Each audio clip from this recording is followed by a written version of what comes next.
Menteri. Di rapat malam, Pak, ada pembahasan soal apa aja, Pak? Soal Tukin bagaimana Pak? Ditunggu Pak.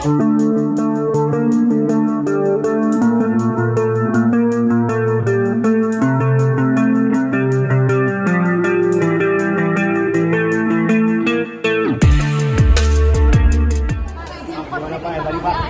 Itu tadi dibahas juga atau gimana, Pak?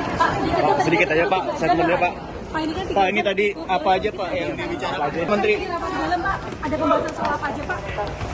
Soal Tukin bagaimana Pak? Ditunggu Pak. Prof, apakah soal kekerasan dibahas juga Prof? Jadi banyak hal yang kami bahas di rapat kerja pada siang hari ini. Pertama, tentang isu-isu terkini.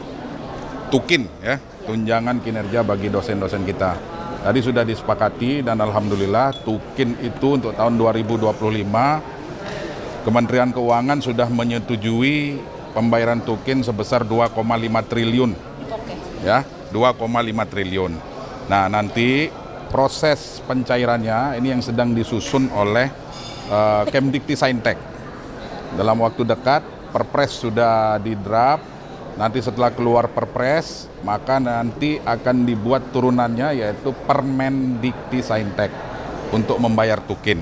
Ya, skemanya ya tentu kita tunggu Permen. Yang jelas ini angin segar bagi para pejuang Tukin kita bahwa Kementerian Keuangan, pemerintahan Pak Prabowo Subianto sudah menganggarkan Tukin tahun 2025 terbayarkan 2,5 triliun. Sebanyak 33.957 dosen kita yang akan dibayarkan Tukinnya. Itu yang pertama. Yang kedua, sekolah unggulan. Sekolah unggulan akan dibangun 4. Yang dibangun baru itu 4 sekolah Garuda. Kemudian 4 lagi itu untuk transformasi Garuda. Jadi ada 8 sekolah. Sekolah Garuda dan sekolah transformasi Garuda.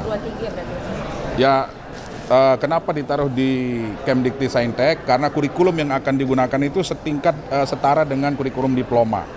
Sehingga ditaruh di Kemdikti-Saintek. Nah, itu kami Komisi 10 sudah menyepakati itu. Kemudian yang ketiga tentang kisruh internal yang ada di Kemdikti-Saintek.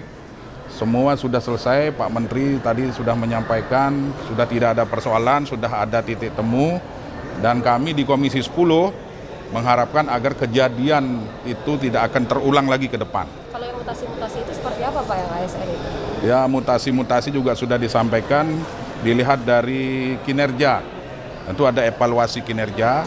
Nah, itu nanti kami juga dari Komisi 10 mendorong agar hal tersebut dilakukan dengan cara-cara yang lebih profesional lagi ke depan. Sehingga tidak menimbulkan kisruh, karena kalau kisruh, kapan lagi akan bekerja. Nah, sehingga kami di Komisi 10 betul-betul mendorong agar profesionalisme terhadap ASN-ASN kita menjadi salah satu parameter utama untuk menentukan itu.